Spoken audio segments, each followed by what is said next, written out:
네, 안녕하세요. 주식은 역시 끼리끼리새 끼리씨입니다. 안녕하세요, 여러분들. 자, 오늘은 뭔가 1시간 미뤄져서 그런지 생활 리듬이 깨진 그런 기분이 듭니다. 아마도 주식을 많이 보시는 여러분들도 똑같은 감정을 느끼실 것 같은데, 어쨌든 또 오늘 또 한번 공부를 해봐야겠죠. 오늘의 경제 소식 빠르게 보도록 하겠습니다. 같이 공부하시죠. 렛츠 기릿!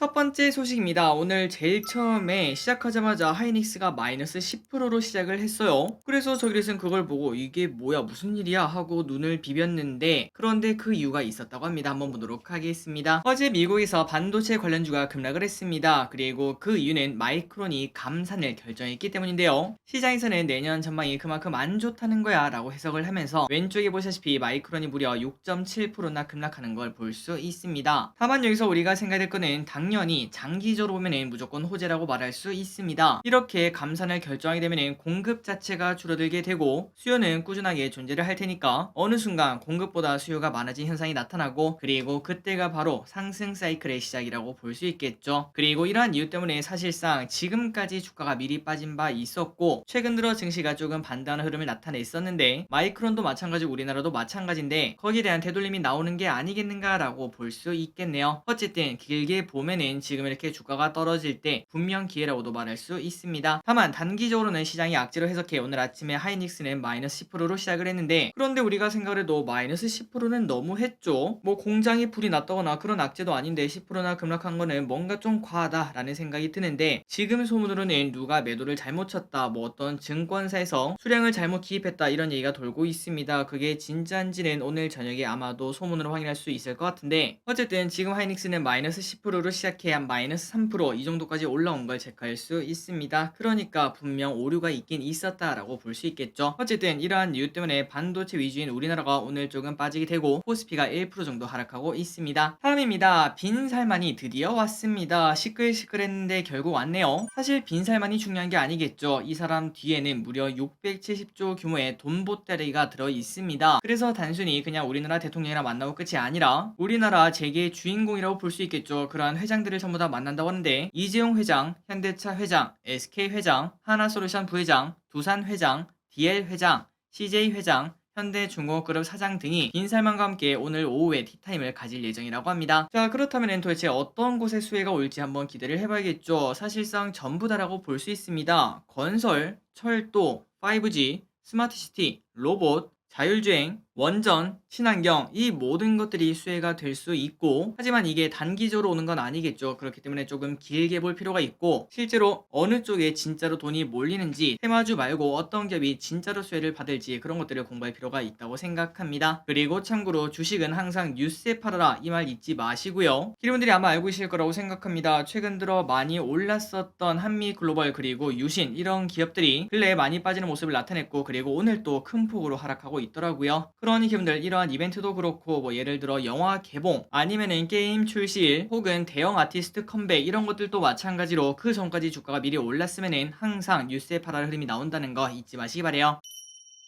다음입니다. 진실 공방이 일어납니다. 어제 폴란드에 미사일 하나가 떨어져서 사망자 2명이 나왔습니다. 그런데 어제 결과가 나온 걸 보니까 아마도 우크라 것일 거다 이런 얘기가 나왔는데요. 그런데 젤렌스키는 우리는 아니다 라고 부인을 하고 있다고 합니다. 그래서 상황이 조금 이상하게 돌아간 거 아닌가 라는 생각을 해볼 수 있는데, 그러나 우크라를 제외한 다른 나라들은 당사국인 폴란드조차도 이거는 우크라의 방공 미사일이다 이런 결론을 내렸고, 미국 또한 이 부분을 신뢰한다 이렇게 말했습니다. 그렇기 때문에 우리가 봤을 때 아마도 뭐 우크라 거 아닐까 이런 생각을 해볼 수 있는데, 하지만 그 사실은 그 사람들만 알고 있겠죠. 여기서 조금 음모론을 만들어 보자면은, 실제로 러시아 미사일인데 이 일이 너무나 커지면은 모두가 손해이기 때문에 그냥 나토랑 미국이 은폐를 하는 걸 수도 있다, 이러한 음모론도 충분히 만들 수 있을 것 같습니다. 어쨌든 이런 상황이 벌어지고 있고 더 이상 크게 불이 번질 것 같지는 않다라고 볼 수 있습니다. 다음입니다. 그런데 그 와중에 러시아와 우크라이나 협상을 진행할 것으로 보인다고 합니다. 지난번에 확인했을 때 앞으로 있을 호재는 세 가지였죠.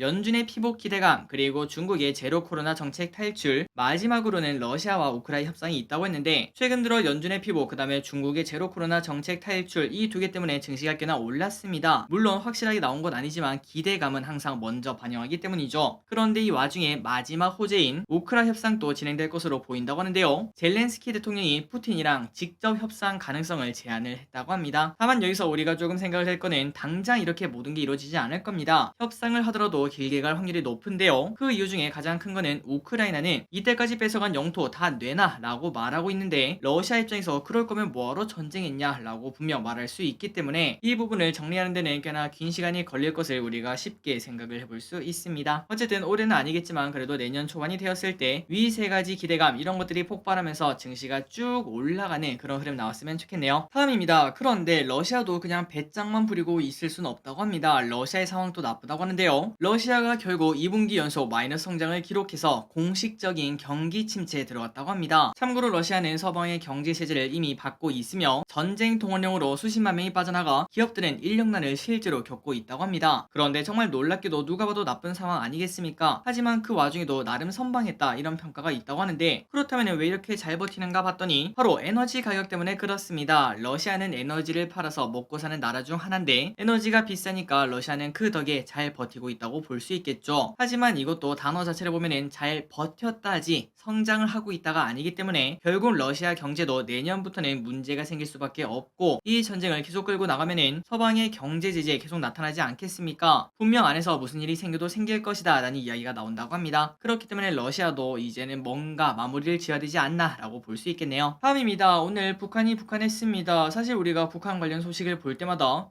이거 옛날에 본 소식 아니야 라는 생각이 들 만큼 매번 똑같은 소식이 나오고 있는데 오늘은 살짝 달랐네요. 최선희라는 사람이 진짜 오랜만에 듣습니다. 북한의 외무상인데 미국 보고 까불지 말라 이렇게 경고를 했습니다. 그리고 그게 끝인가 싶더니 수능날에 맞춰서 동해상으로 SRBM 한 발을 또 발사를 하면서 우리 이만큼 세다 라고 과시를 했다고 합니다. 그런데 저기리스의 개인적인 생각으로는 국력을 원한다면 그냥 저런 미사일은 쏘지 말고 아껴놔야 되는 거 아닌가요? 그래야지 나중에 유사시 때 이제 그런 미사일 한 개라도 아껴서 그때 발사를 하지 이렇게 많이 발사를 할 정도로 우리 그만큼 이렇게 국력이 세다라고 자랑을 하는 건지 아마도 지금 생각해볼 거는 지금 현재 북한은 절대 전쟁을 일으킬 생각은 없고 그냥 말 그대로 도발이 아닐까라고도 볼 수 있습니다. 다음입니다. 부산 지스타 개막. 저도 부산이었으면 한번 꼭 가봤을 것 같습니다. 그런데 대구인데 나름 가깝지만 막상 가려고 하니까 꽤나 멀더라고요. 어쨌든 부산에서 열리는 지스타가 정말 많은 사람이 몰리고 있다고 합니다. 코로나 때문에 2년 때문에 제대로 열리지 못했는데 이번에 다시 또 원래대로 돌아갔다고 하죠. 참고로 지스타는 게임 회사의 축제 같은 겁니다. 신규 게임이나 아니면은 진행 중인 개발 중인 게임을 공개하고 떡밥을 푸는 자리라고도 볼 수 있겠죠. 그래서 많은 게이머들이 신규 게임을 미리 해볼 수 있기 때문에 정말 좋아한다고 볼 수 있고 그리고 여기서 야 이 게임 진짜 대박이다 최고인 것 같다 이런 기대감을 가지는 게임을 개발한 개발사는 그때부터 미리 주가가 오르기 시작하는 그런 흐름도 나타나는 게 바로 지스타의 힘이라고 볼 수 있겠죠. 그리고 당연히 수많은 기업들이 참여하고 상장사들은 대부분 참여를 합니다. 위메이드, 넥슨,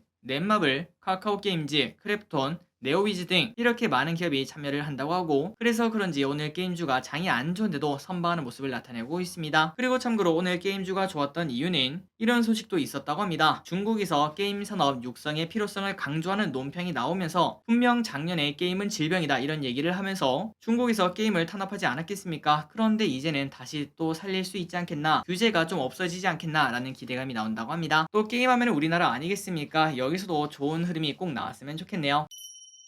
다음입니다. 미국 하원 결과 그러니까 공화당이 이겼냐 민주당이 이겼냐 이 결과가 이제 드디어 나왔다고 합니다. 미국은 땅이 커서 그런지 완벽한 결과가 나오는데 진짜 오래 걸리는 걸 확인할 수 있네요. 어쨌든 아직까지 정확하게 끝나진 않았는데 그런데 일단 미국 하원의 의석수는 435석인데 그 중에 공화당이 218석을 드디어 차지를 했다고 합니다. 그러니까 과반을 차지를 한 거겠죠. 물론 아직까지 몇 자리가 남았지만 그런데 사실상 과반을 차지했기 때문에 공화당이 승리다라고 말할 수 있는데 그런데 원래 이렇게 오래 걸릴 싸움이 아니었다고 합니다. 모두의 예상은 공화당이 압도적인 승리할 것이다 이런 예상이 나왔는데 그런데 결국 까보니까 팽팽한 싸움이었다는 거겠죠. 그만큼 지금 민주당도 나름 선방을 했고 공화당이 그렇게 강하지 않다라고 볼 수 있으며 이대로라면은 다음에 또 미국의 대선이 있을 텐데 야 이거 또 민주당이 하지 않을까 라는 생각해 볼 수 있습니다. 다음입니다. 우유 가격이 너무해요. 이번 달부터 우유값이 또 인상이 되었습니다. 그러다 보니까 우리도 부담이지만 커피 전문점 특히 개인 카페에서 부담감이 커지고 있다고 하는데요. 아니 커피에 무슨 우유냐 라고 하실 수 있겠지만 라떼 등의 우유가 많이 들어가고 또한 디저트도 우유가 들어가기 때문에 당연히 영향을 받을 수밖에 없습니다. 그렇다고 커피값을 올리기에는 이미 최근 커피 원두 값이 올라서 커피값을 올린 적이 대부분 있기 때문에 한 번 더 올리기에는 분명 부담이 된다고 합니다. 그러니까 소비자들이 야 이거 왜 이렇게 비싸라는 가격 저항을 볼 수 있다는 거겠죠. 그래서 개인 카페에서는 이거를 가격을 올리지도 못하고 그 다음에 그대로 팔자니 손해일 수도 있고 그런 상황이라 현재 고민이 많다고 합니다. 다음입니다. 백화점이 식은땀을 흘리고 있다고 합니다. 사실 올해 1분기, 2분기, 3분기 전부 다 백화점 잘 나갔습니다. 그런데 이제 4분기에 대목을 앞두고 연말 세일에 나선다고 하는데요. 그렇다면 뭐 당연히 좋은 거 아닙니까? 올해 잘 마무리하겠네요. 이러한 이야기를 해볼 수 있지만 그런데 업계 분위기는 조금 불안한 상황이라고 합니다. 그 이유는 얼마 전에 참사가 있었으며 그리고 경기 침체가 사실 슬슬 다가오고 있기 때문에 지갑을 닫고 있는 거 아마도 기름들 현재 느끼고 계실 겁니다. 두 개 살 거 한 개 사는 그런 흐름이 나오고 있죠. 그래서 백화점 실적이 4분기에는 조금은 낮아질 수도 있다, 쇼크가 나올 수도 있다, 이러한 예상이 있다고 하며 참고로 그 와중에 신세계그룹은 혼자서 빵긋 웃고 있는데 야구 우승을 지난번에 하지 않았겠습니까? 그 기념 쓱세일 행사를 연다고 합니다. 오늘부터인가 연다고 하니까 혹시나 거기 관심이 있다면 확인해 보시고 마음에 드는 물품이 있다면 세일할 때 사시는 것도 괜찮을 것 같습니다. 다음입니다. 기름들 혹시 음악 뭘로 들으시나요? 저도 과거 10년간은 멜론을 쓴 멜론 토박이었다고 볼 수 있는데 그런데 어느 순간 유튜브 뮤직을 쓰고 있는 나를 발견할 수 있습니다. 그리고 아마도 많은 기분들도 동의를 하실 것 같은데 지금 현재 한국인이 가장 많이 사용하는 음악 앱은 유튜브 뮤직이라고 합니다. 그러니까 멜론을 이미 따라잡았다는 소리겠죠. 무려 459만 명이 지난달 이용을 했다고 하며 그렇다면 멜론은 어떤가 봤더니 454만 명으로 아쉽게 2등을 차지했다고 합니다. 그런데 가면 갈수록 이 차이는 벌어지겠죠. 유튜브 뮤직이 이렇게 계속 올라가고 멜론은 지는 해라고 말할 수 있습니다. 그렇다면 멜론은 이렇게 지는 해고 그 다음에 유튜브는 잘 나간 이유가 뭔가 봤더니 바로 유튜브 뮤직은 유튜브 프리미엄을 쓰면은 이렇게 음악을 들을 수 있고 플러스 게다가 유튜브 또 우리가 많이 보지 않겠습니까? 그 광고를 안 볼 수 있기 때문에 이게 더 유리하다라는 선택이 많은 것 같습니다. 그래서 제가 알기로는 멜론이 8천 얼마고 그 다음에 유튜브 프리미엄이 12,000원인데 물론 3,000원에서 4,000원 이 정도 차이가 나지만 음악 듣는 것까지 생각을 한다면은 사실상 3,000원, 4,000원만 내면은 유튜브에서 광고를 안 볼 수 있기 때문에 여기에 대한 선호가 많아진다고 볼 수 있겠죠. 어쨌든 이제는 멜론이 따라잡혔고 유튜브 뮤직이 대세라는 걸 확인할 수 있다고 합니다. 다음입니다. 오랜만에 통계청 자료를 보도록 하겠습니다. 남자와 여자가 결혼하지 않는 이유가 뭔지 보도록 할게요. 통계청이 발표한 자료를 보자면 일단 반드시 결혼을 해야 된다 이렇게 말한 사람은 50%밖에 되지 않고 그리고 이는 2년 전보다 1.2% 감소를 했다고 합니다. 그러니까 그냥 지나가는 사람한테 여러분 결혼은 반드시 해야 되나요? 말아야 되나요? 라고 물어보면은 2명 중에 1명은 당연히 해야지 라고 말하며 또 나머지 1명은 안 해도 되지 않을까요? 뭐 그건 자기 선택이지 이렇게 말한다고 합니다. 다만 연령이 높아지면 높아질수록 결혼 꼭 해야지 이렇게 말한 사람이 많았으며 그런데 어린 친구들 10대 친구들은 단 29%만 결혼은 꼭 해야 돼 이렇게 말을 했습니다. 확실히 어린 친구들의 가치관이 다르다는 걸 우리가 확인할 수 있죠. 그리고 앞으로 이 친구들이 크기 때문에 결국은 가면 갈수록 결혼한 사람들이 줄어들고 아이 또한 많이 낳지 않는 그러니까 출산율이 떨어지는 걸 충분히 예상을 해볼 수 있습니다. 그리고 플러스 이게 중요합니다. 남자가 결혼하지 않는 이유가 뭔가요? 라고 물어봤더니 남자는 대부분 이렇게 말했습니다. 결혼 자금이 부족합니다. 이렇게 말한 사람이 35%라고 하며 그런데 그 반면 여성은 또 다른 이야기를 했는데요. 결혼의 필요성을 느끼지 못합니다가 23%로 가장 많았고 다만 1등과 2등의 차이는 크지 않았습니다. 2등은 바로 남성의 그 고민이죠. 결혼 자금이 부족해서가 22%가 나왔다고 합니다. 그러니까 이걸 봤을 때는 남자와 여자를 비교하면 일단 결혼을 조금 더 원하는 건 남자라고 볼 수 있고 그리고 그 와중에 그거를 가로막는 것 중에 가장 큰 것은 결국은 돈이다 라고 볼 수 있습니다.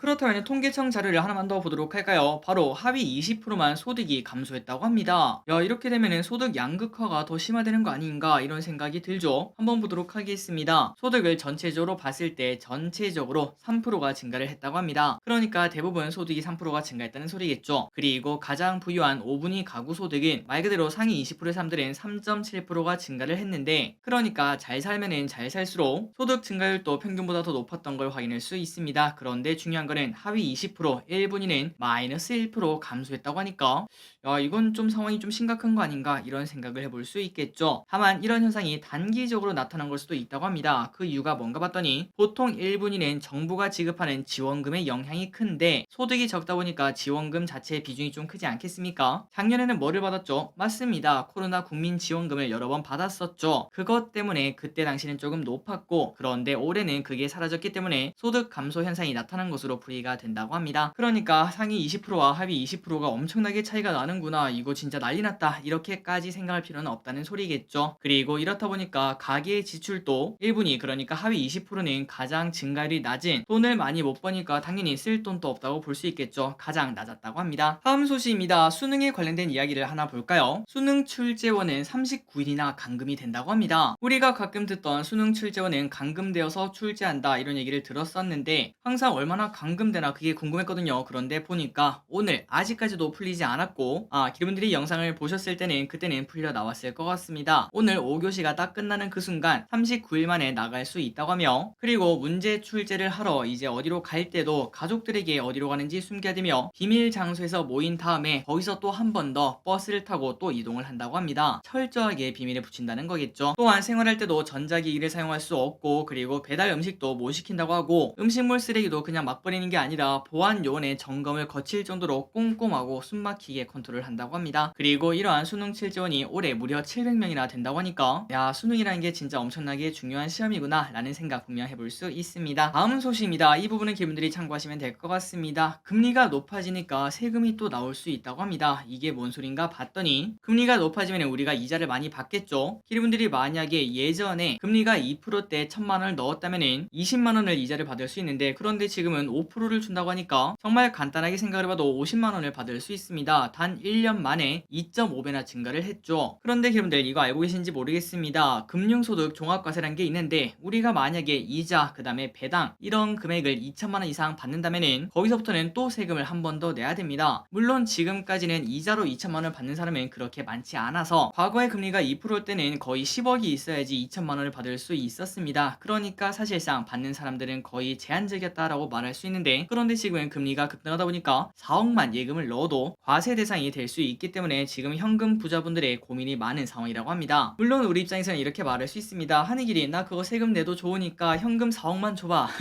이렇게 충분히 말할 수 있는데요. 그런데 무려 이번 연도에 20만 명이 넘는 사람이 금융소득 종합과세 대상이 될 것으로 보인다고 합니다. 그만큼 현금 부자가 또 많다는 소리겠죠. 어쨌든 금리가 높아지니까 이러한 고민이 생겨나고 있고, 그래서 결국은 이렇게 예금 적금을 하는 것보다는 결국 다른 데 또 투자를 하는 금액도 늘어나지 않을까, 그게 또 혹시나 이제 주식으로 와준다면 그건 또 땡큐 아닐까라는 생각도 동시에 볼 수 있습니다. 마지막입니다. 오늘의 기업 한 가지를 보고 끝내보도록 하겠습니다. CS 윈드, 요즘 신고가를 내면서 쭉쭉쭉 달리는 CS 윈드, 풍력타워를 하나 그냥 딱 세우고 있죠. 연일 리포트가 쏟아지는 모습도 나타나고 있습니다. 오늘 유진투자증권에서는 목표가 12만원을 제시를 했고, 그리고 NH투자증권도 목표가 9만원을 제시를 했습니다. 그렇다면 이렇게 러브콜을 보낸 이유가 뭔가 봤더니 바로 IRA 법안 효과가 내년, 내후년에 분명 있을 것이며, 해외 풍력업체랑 지금 현재 비교하면 절반 정도 저평가가 되어 있다고 합니다. 물론 우리나라가 해외랑 조금 달라서 이런 디스카운트를 받을 수밖에 없지만, 그것만 봐도 일단은 더 올라가는 게 충분히 가능하다라는 거겠죠. 그리고 기분들이 아시다시피 신고가 되는 주식을 팔지 말라, 이런 이야기도 있는데 과연 이 CS 윈드 어디까지 올라갈 수 있을지 관심 있게 보도록 하겠습니다. 그리고 실적을 보시면 매년 엄청나게 성장을 합니다. 최소한 20% 이상씩 성장을 하고 있죠. 그 와중에 내년 펀은 27, 내후년 펀은 18이기 때문에 충분히 상승 가능성 존재할 것 같습니다. 자, 오늘의 공부 여기까지 끝났습니다. 항상 이렇게 같이 공부해서 진심으로 감사합니다. 지금까지 기리셨습니다. 빠이요.